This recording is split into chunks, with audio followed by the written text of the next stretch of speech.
Hello mga Marshi! For today's video, samahan niyo uli ako sa continuation ng aming pamamasyal dito sa Global Village, Dubai. So ayun na nga, pagkapasok namin is ang dami palang tao dito sa loob. Sakto lang pala yung oras ng pagpunta namin dito kasi kabubukas lang nito at ang gaganda ng mga ilaw dito.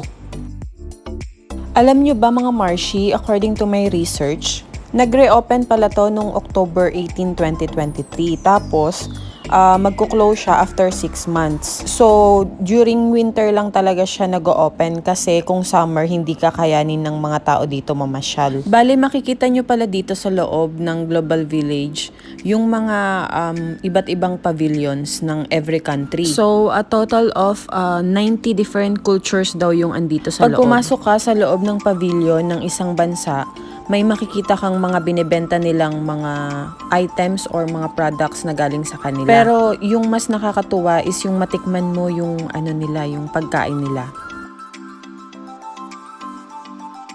At sabi nila kung gusto mong pumunta dito ng walang tao or konti lang yung tao, pumunta ka ng Lunes kasi yun lang daw yung araw na konti lang yung taong pumupunta dito.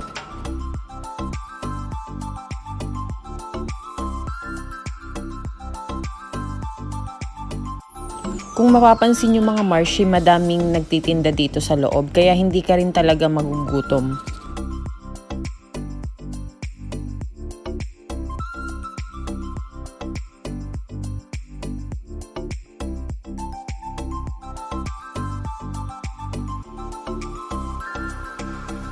Grabe, sa sobrang lawak nitong Global Village, siguro aabutin ka ng ilang oras para malibot to lahat. Kami nga kakapasok pa lang namin pero parang ang layo na ng nilakad namin.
Nag-try kami pumasok sa isang pavilion, tapos tiningnan namin kung ano yung mga binebenta nila. Pero lumabas din agad kami.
Dito sa spot na to, dito daw maganda mag-video kasi makikita mo lahat ng view ng buong Global Village.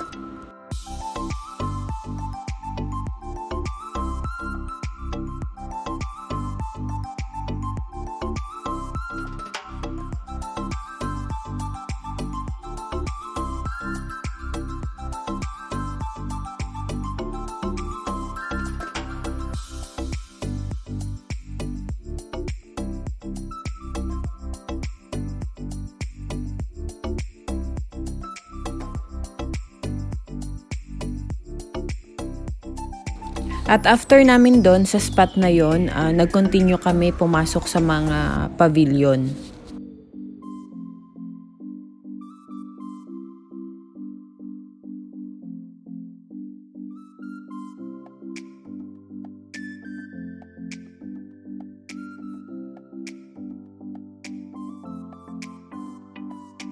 Pumasok din kami dito sa pavilion ng Korea. Madami silang binibenta dito. At syempre sa Korea hindi mawawala yung skincare.